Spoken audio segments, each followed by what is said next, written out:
Next person I'm going to introduce here is a good friend of mine. He happens to be a Republican, but I won't hold that against him. He helped me in 2016 and I think a little bit in 2017 outdoor belling. I was running as a libertarian, but we saw eye to eye on quite a few issues, particularly fiscally.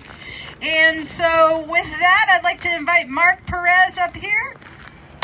What do you have to say to us today, Marc?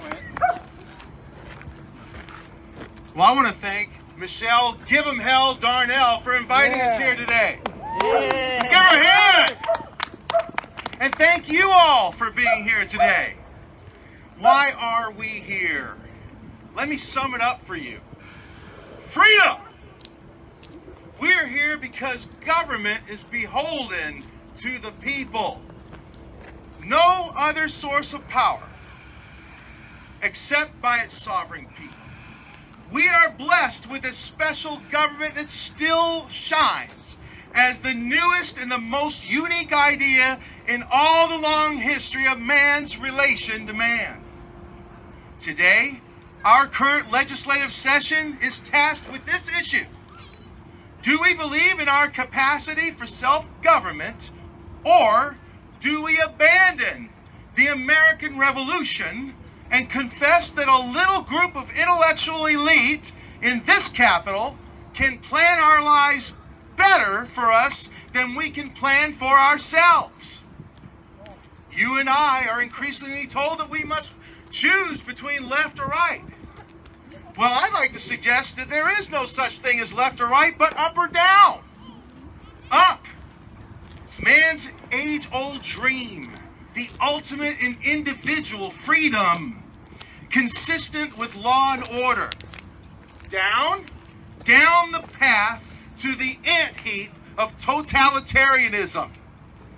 Regardless of their sincerity, their humanitarian motives, those who would trade our freedom for a government control of your lives have embarked on this downward course. E pluribus unum. Out of many, one.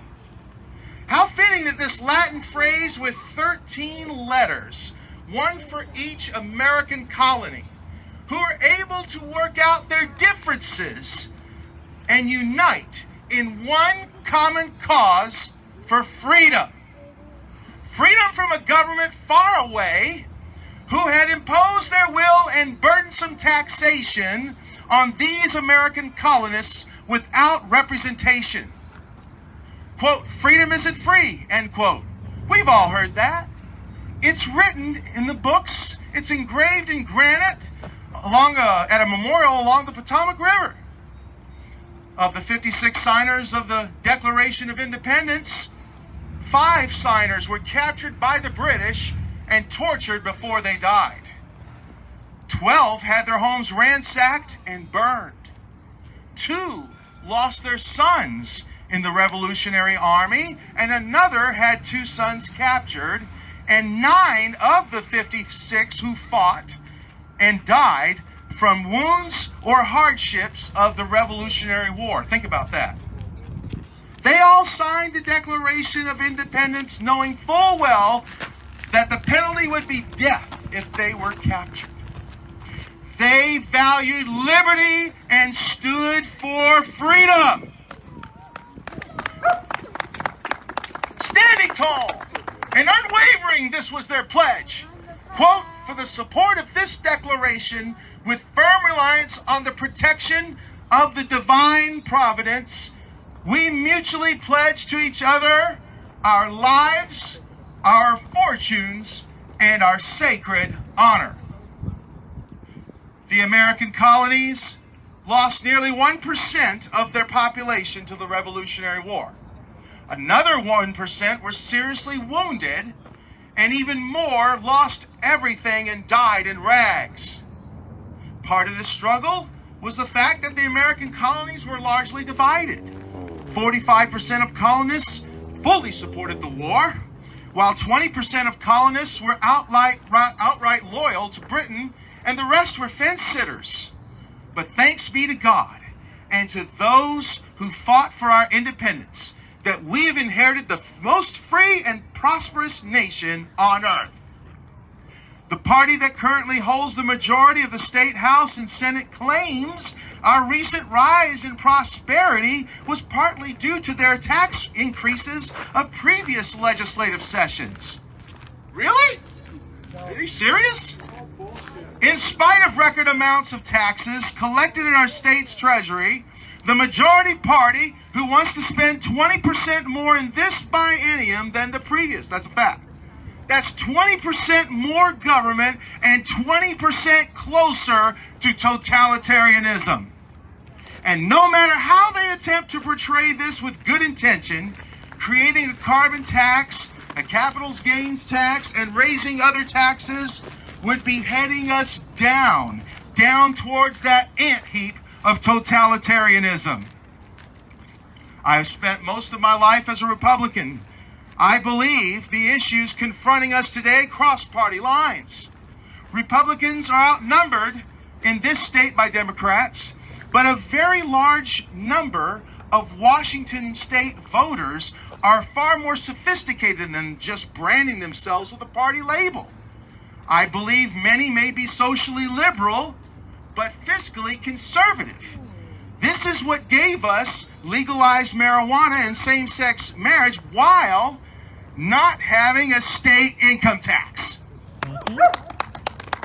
In other words, the majority of voters in our state want freedom. Yep. Together, we can stop this unprecedented growth in taxing and spending of our money. Together, we can stop the growing assault on our freedom. United we stand, divided we fall.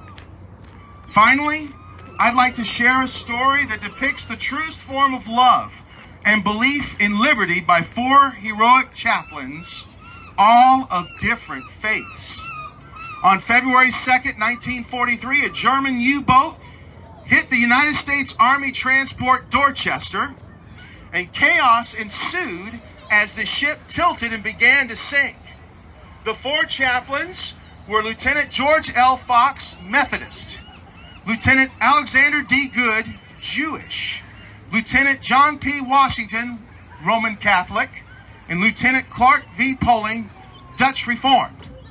These great men spread out among the soldiers quietly, praying, calming the frightened, tending the wounded, guiding the disoriented to the upper deck as waves crashed and water poured in. When most of the men were topside, the chaplains opened a storage locker and began distributing life vests. When there were no more life jackets in the storage room, the chaplains removed theirs and gave them to 4 frightened young men, the next in line, without a question as to their religious belief. Out of 902 men on board, 672 died, leaving 230 survivors. As the ship went down, the survivors in nearby rafts could see the 4 chaplains, arms linked and braced against the slanting deck, their voices offering up prayers. Arms linked. One of those survivors, floating in the oil-smeared water, surrounded by dead bodies, later described that moment. Private William B. Bednar recalls, quote, "I could hear men crying, pleading, praying. I could also hear the chaplains preaching courage. Their voices were the only thing that kept me going," end quote. These 4 chaplains became an enduring example of extraordinary faith, courage, and selflessness. For those men that lived and died that day in 1943, for us today, for our country, for our freedom. As we unite today, let us keep the preservation of this gift called freedom at the forefront of all we do.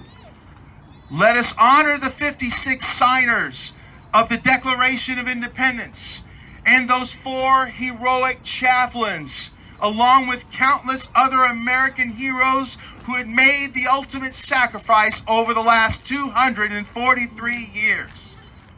In the same spirit and determination of those heroic Americans, let us work to preserve freedom first in all we do, at every level of government, with every piece of legislation, and in our everyday lives. Thank you, God bless you, and God bless the USA. May I have all the speakers come forward, please. Join, lock arms, as the chaplains did. We unite in freedom. I'm gonna take a picture. Then come back and I'll get you. Okay, I just need you guys to look this way. Got the Capitol in the background. And this is what I'm talking about. We got all the parties represented here today. Okay, one, two, three. Awesome. Yes. Come right here, I'll get you. Oh.